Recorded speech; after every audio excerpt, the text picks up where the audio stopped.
Всем героям большой-большой привет, с вами на связи Импреза, и сегодня у нас с вами в обзоре будет кукловод. Давайте посмотрим, что представляет из себя этот персонаж, вообще какие характеристики у него, где он может быть полезен и так далее. Достаточно интересно за него было поиграть, попробовать вообще, в принципе, его потестировать. Немножко такая необычная механика у него, ведения боя. И первое, что мне сразу же бросилось в глаза именно по тактике, это то, что чем-то он мне напоминает шамана. Шаман у нас такой ленивый герой в каком-то плане, то есть сам он ничего не делает, там зверята у него бегают, всю грязную работу делают именно за него. И кукловод является, в принципе, таким же, то есть вот такой Карабас-Барабас управляет этими бедными несчастными марионетками, такой весь таинственный злой. И, в принципе, вот эта вся механика меня чем-то цепляет. Во-первых, он очень красивый, такая анимация, все так прорисовано достаточно интересно, такие насыщенные цвета. Если взять, например, того же самого темного, нет, не темного, огненного мага, у которого все красное. То есть тут, в принципе, все как-то однообразно, скучно, никакого экшена не присутствует. Вот, а здесь все с точностью наоборот, несмотря на то, что у нас атака является такой в какой-то степени пассивной.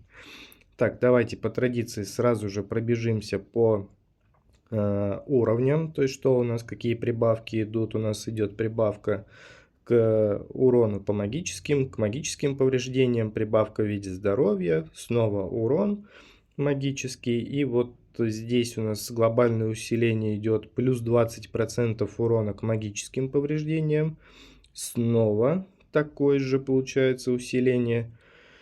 Так, глобалка на 70 уровне абсолютно такая же, как и на 50. Все герои, разделяющие фракции, снова у нас получают такой же урон.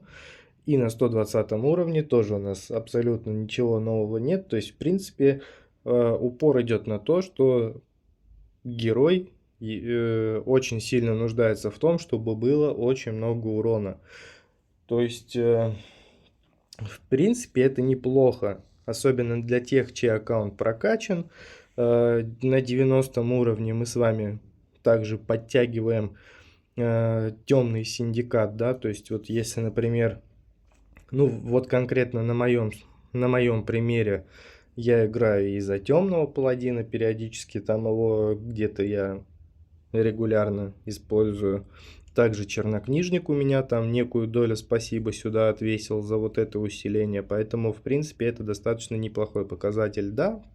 Это немного, это капля в море, но все это по крупицам собирается, поэтому в любом случае нам это рано или поздно станет в какой-то степени необходимым для открытия. Поэтому если мы его открыли сейчас, то нам повезло, нам хорошо, нам от этого хуже точно никак не станет.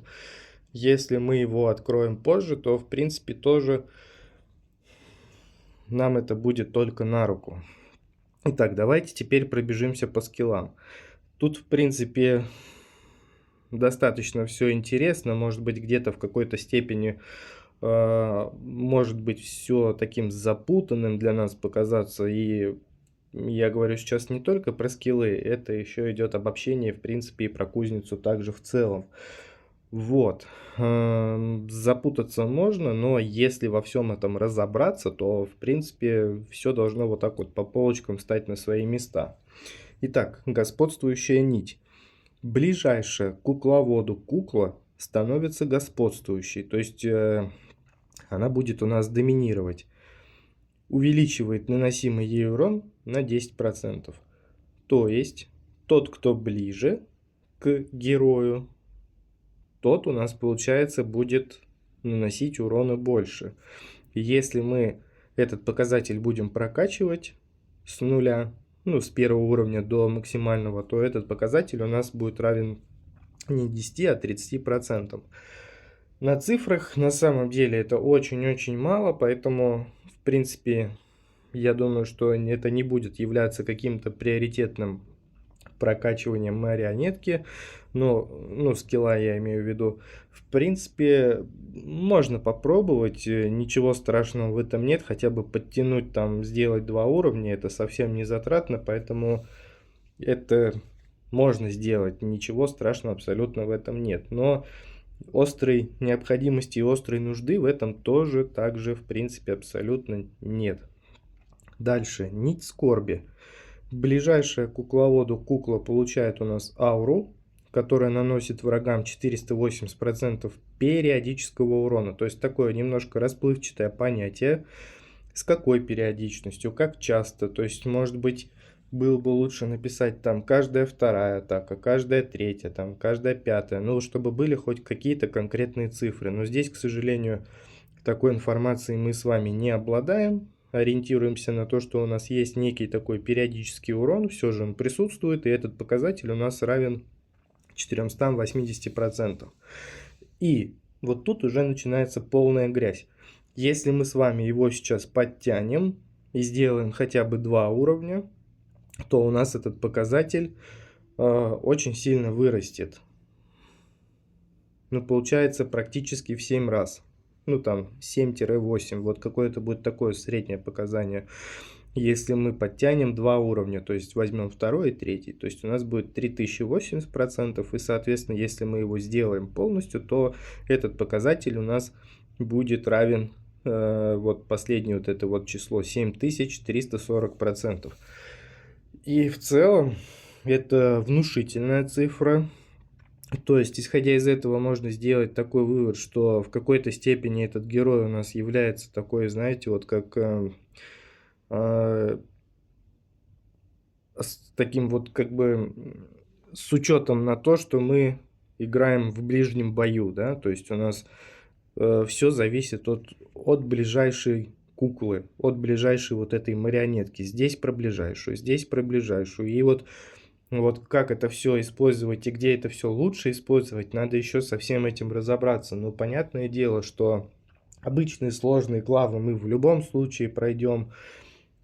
По кошмару, там, по ПВП, в принципе, тоже вопросов быть не должно. Должно быть легко пройти хотя бы до последней вот этой лиги, чтобы все вот эти плюшки забрать. То есть тут, в принципе, тоже проблем быть не должно.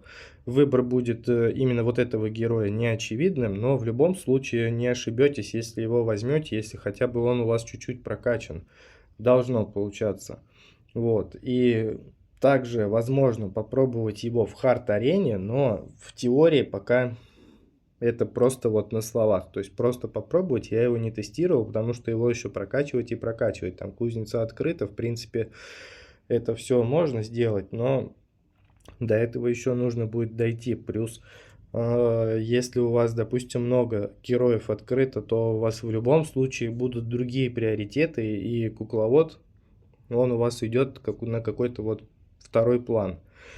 Кукольный танец. Все убийства заполняют шкалу. При полном заполнении все куклы получают усиление, которое сокращает их время восстановления на 10% и увеличивает их область действия на 50%. Ну, достаточно неплохо. В какой-то степени, может быть, даже и очень хорошо, скажем так. Не могу сказать, что это прям вау какой-то.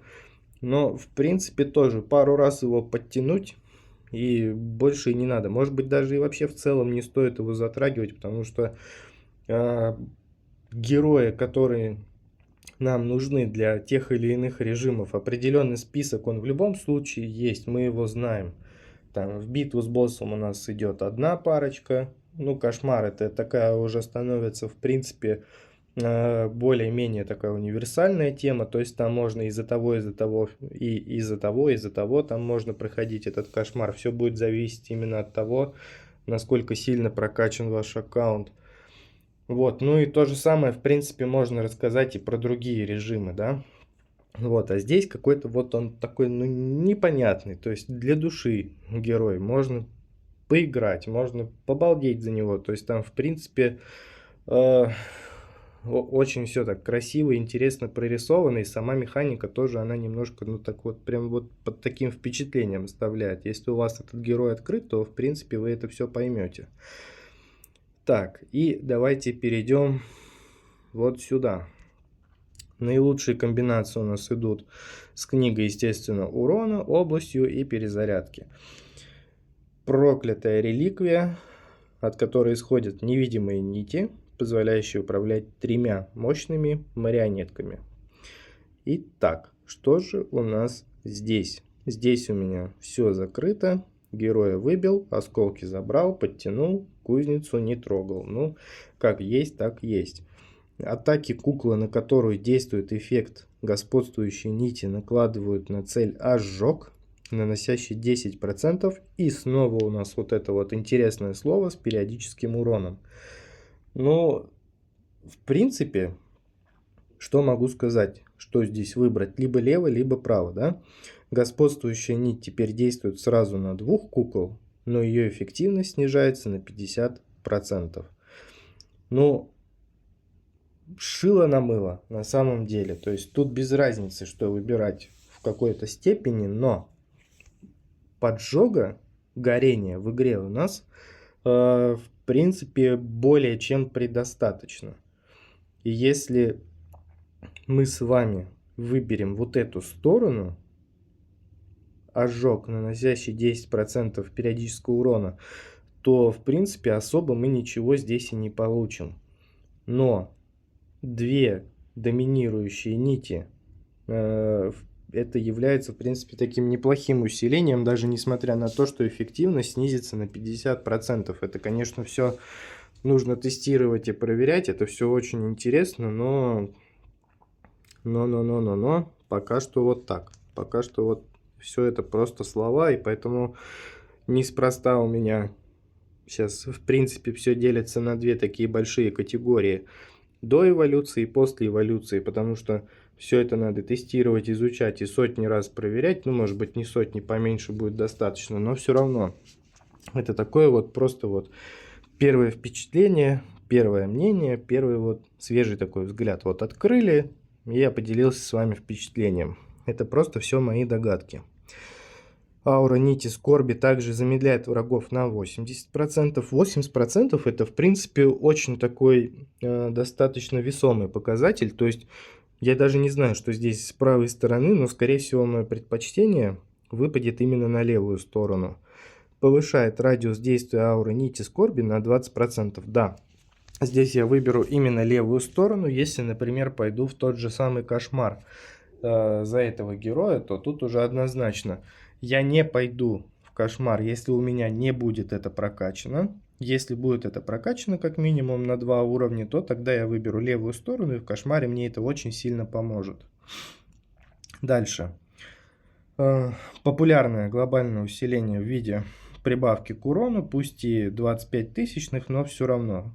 В очередной раз повторюсь, мы это все по крупицам собираем. Соответственно, все это складывается в большую-большую такую кучу нашего с вами урона. Вот эти множители, они нам очень-очень нужны. Поэтому, как минимум до 3 звезд, мы его с вами должны прокачать как можно скорее. Обсидиановые нити. Танк теперь отражает урон, стрелы лучника рикошетят, а снаряды мага сами наводятся на цель. То есть, что это значит? У нас есть 3 марионетки, и, соответственно, каждая из них становится немножко лучше. Ну, я считаю, это здорово. Это такое концентрированное направление урона идет. То есть, и танк теперь там какие-то, да, отражающие свои атаки теперь будет наносить. То есть, кто там до него добежал, тот в обратку по голове получил. Все, здорово. Стрелы лучника рикошетят, а это значит, то, что урона у нас будет больше именно от лучника. И маг у нас тоже там в молоко стрелять не будет, будет попадать туда, куда надо, соответственно, урона будет больше. Неплохо, неплохо, я считаю, что да. Дальше. Либо лево, либо право. Повышает радиус атаки и размер куклы ближнего боя. То есть снова идет у нас упор на ближнюю марионетку. И самонаводящиеся снаряды куклы мага получают 3 к пробиванию. Ну, здесь бы я, наверное, выбрал именно левую сторону. В принципе, достаточно здесь все понятно. по левой стороне радиус атаки, размер куклы ближнего боя у нас будет повышен. То есть либо маг у нас там будет больше урона наносить, либо танк там будет беспредел свой наводить. Ну а здесь глобальное усиление конкретно, извиняюсь, не глобальное усиление, здесь у нас усиление идет конкретно касаемо куклы мага. Ну опять же, все это надо на практике проверять, все это надо смотреть. Вот так вот вслепую о чем-то говорить очень тяжело. Все это надо тестировать, переключать, поэтому это просто вот предварительное мнение. Итак, давайте с вами попробуем, сыграем в подземелье. Зайдем и попробуем. 2 минутки нам будет более чем достаточно для того, чтобы первое впечатление на практике закрепить. Вот, кстати, вот новое приключение, вот этот копатель, могильщик, прям очень красивый. Так, здесь возьмем рогатку, здесь возьмем марионеточная вага. Давайте ее возьмем, скорость сразу уберем, видимость сразу выключим, чтобы у нас было понимание. Так, то есть здесь что? Здесь наша задача просто убегать, не давать себя в обиду, прячемся за марионеток и в принципе пытаемся каким-то образом выжить. И вот у нас уже мы видим, да, вот зеленый лучник, синий вот этот вот орликин, это у нас получается маг. И вот у нас еще есть, получается, танк, который почему-то бегает. Да, в принципе, не почему-то бегает, в принципе, бегают они, походу, нет. Ну да, получается, бегает он один, все остальные стоят. То есть, доминирующую куклу, получается, мы с вами можем выбирать. Вот кому мы ближе, тот у нас и будет являться доминирующим, да. Так, перезарядку давайте прибавим. Да, перезарядка в принципе работает. Я вижу то, что у нас лучник стреляет чаще. Урон нам в любом случае нужен. Заморозка у нас сейчас здесь, вот эта ледяная палка выбрана именно для контроля. Но вот первое, что хочется отметить, это вы просто посмотрите, как это все достаточно так вот красиво реализовано. То есть, во-первых, меня это чем-то зацепило, то есть такое разнообразие. Тут и синий, и зеленый, и такого цвета тоже есть, и все это выглядит достаточно прекрасно. Давайте звук прибавим чуть-чуть. Все это выглядит достаточно необычно как-то, но, к сожалению, таких персонажей я не особо люблю. Мне не нравится, что он сам по себе ничего не делает. То есть вот такой вот полуконтроль, полузависимость от чего-то, мне это не нравится. Ну вот убили нас, да, сейчас наша задача с вами продержаться, выжить. Возьмем удвоение, чтобы у нас этих снарядов было немножко побольше. Ну, конечно, персонаж еще достаточно такой у нас сыроватый. То есть сыроватый в каком плане? Нету кузницы, нету вот этих вот всех плюшек, усилений. Нам этого всего катастрофично не хватает. Давайте броню возьмем, потому что я чувствую, что сейчас нам будет больно. Нам надо 1200 киллов набить, чтобы нам засчитали этот уровень. Вот, то есть, если мы, допустим, сейчас куда-то побежим, не знаю, получится у нас куда-то побежать или нет, мы видим то, что все это как-то медленно за нами тянется, все это стоит приковано на месте. Один вот этот танк несчастный только у нас бегает, пытается что-то делать, суету наводит. Все остальные у нас стоят на расслабоне, ничего толком не происходит. И мне это не нравится. Из этого всего можно сделать вывод какой? То есть нам его нужно обязательно прокачать. Пардон, оговорка. Не обязательно нам его прокачивать, но если у нас есть желание играть именно за него, то в любом случае надо будет его прокачивать. И играть на вот таком вот сыром варианте у нас однозначно с вами не получится. Будет очень и очень тяжело.